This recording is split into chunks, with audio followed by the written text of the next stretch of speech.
Welcome to the Real Estate Espresso Podcast, your morning shot of what's new in the world of real estate investing. I'm your host, Victor Menashe. This is the weekend edition where we interview notable people from the world of real estate investing. Today is no exception. We have a great guest, but first, a quick thank you to our sponsor. The Real Estate Espresso Podcast is brought to you by International Coffee Farms. International Coffee Farms grows and sells specialty coffee in Boquete, Panama. They now have 11 fully operational coffee farms, and they are 100% sold out. They are accepting reservations for farm number 12. If the idea of owning a safe, diversified offshore investment is intriguing to you, check out International Coffee Farms at internationalcoffeefarms.com. That's internationalcoffeefarms.com. We're back here on the weekend edition. We interview notable people from the world of real estate investing. Today's no exception. We have a great guest all the way from Regina, Saskatchewan, up in Canada. Welcome to the show, Edna Keep. Thanks very much, Victor. It's my pleasure to be here. So, Edna, we've connected with each other on social media and podcasts and various online mechanisms. I've got a little bit of a sense for your backstory, but I expect some of our listeners don't. So why don't you give us a little bit of your origin story and how you got into this world of real estate investing? Sure. Well, my background, I was a single mom. I was always looking for something better. And all the things I tried throughout my life seems to have led me to what I'm doing right now. I was a financial advisor. I worked in doctor's office, and we started buying real estate in 2007. So we kind of had a boom here in our area right then.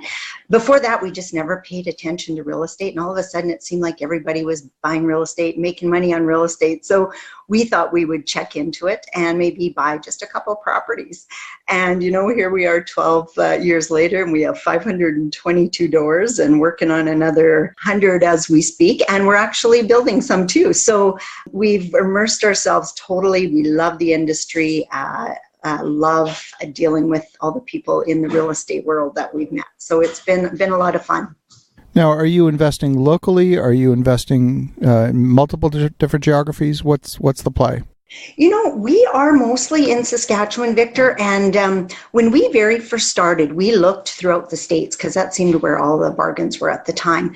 And, we ended up coming right back home because we were actually getting our best bargains here. Plus, we could get really, really good financing.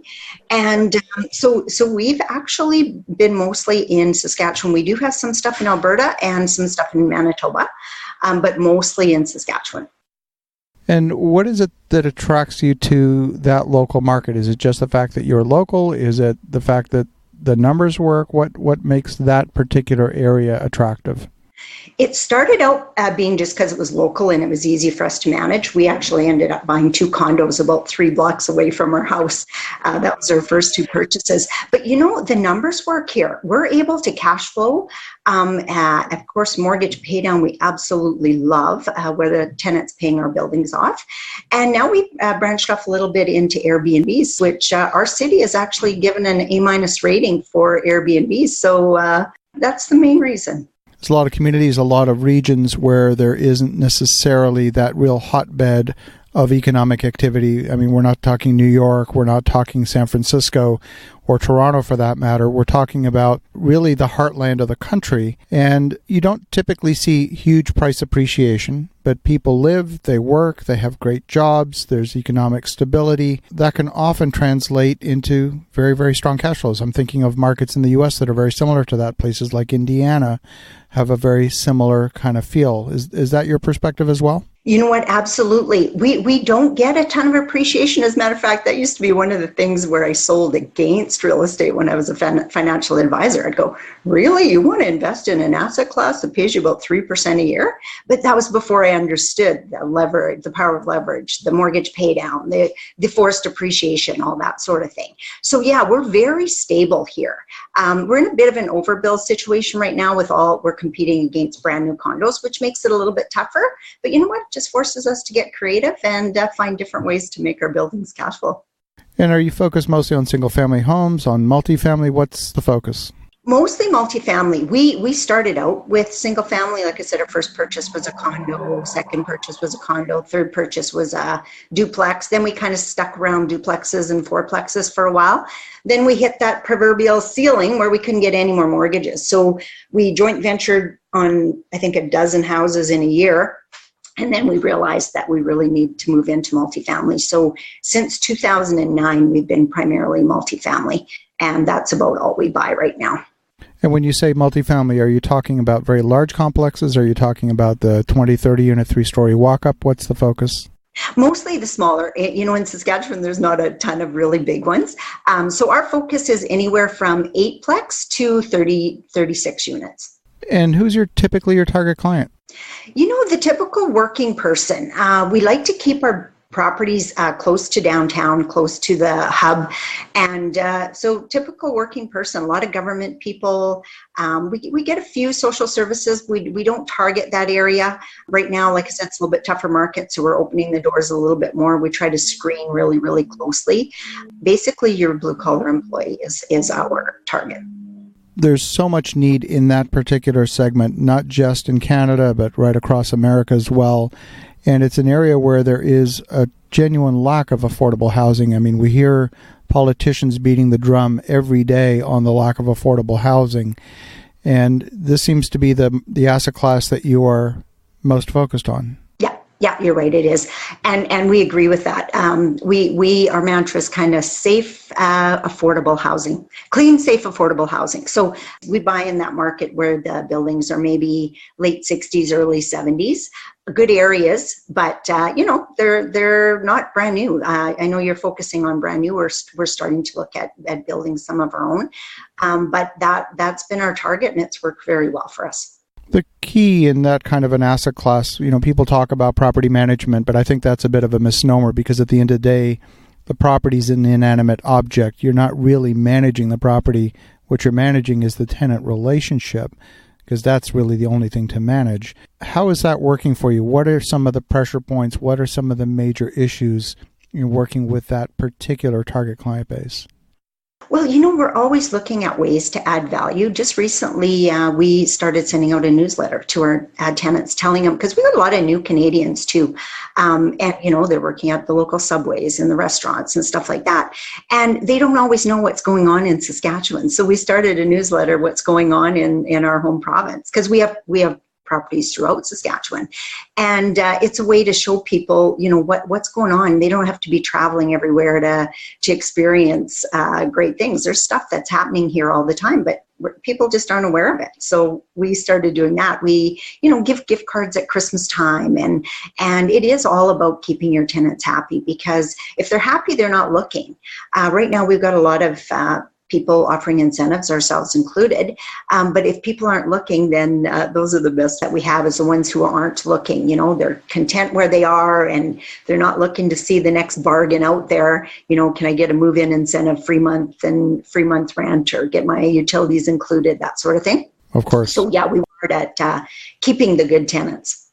Absolutely. Now, talk to me a little bit about Saskatchewan in terms of the landlord-tenant regulations. I mean, some states, some provinces are very tenant-friendly, some are very landlord-friendly. Where does Saskatchewan fit in the overall spectrum?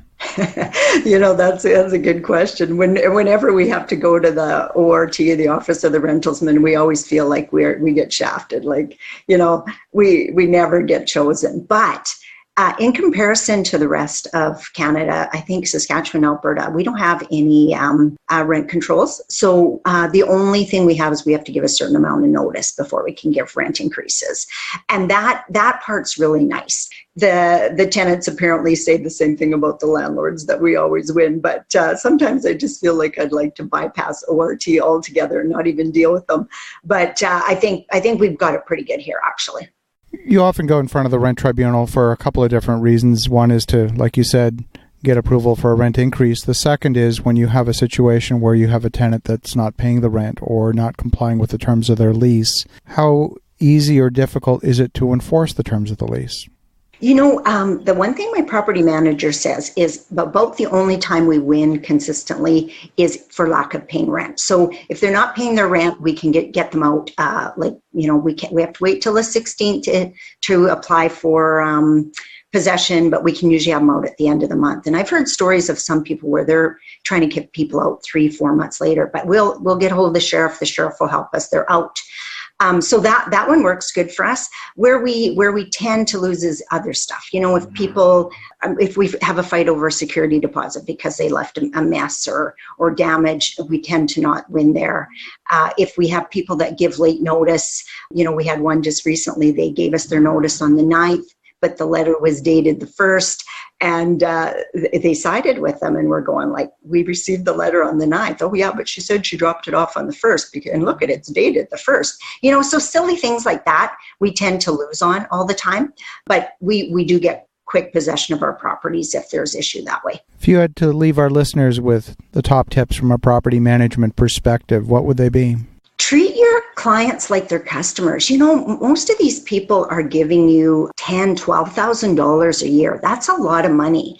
They always say, you hear, you go to Walmart and stuff like that, and treat your customers like gold. And how much would you spend at Walmart? Maybe $100, maybe $200 a week. So you put that into perspective.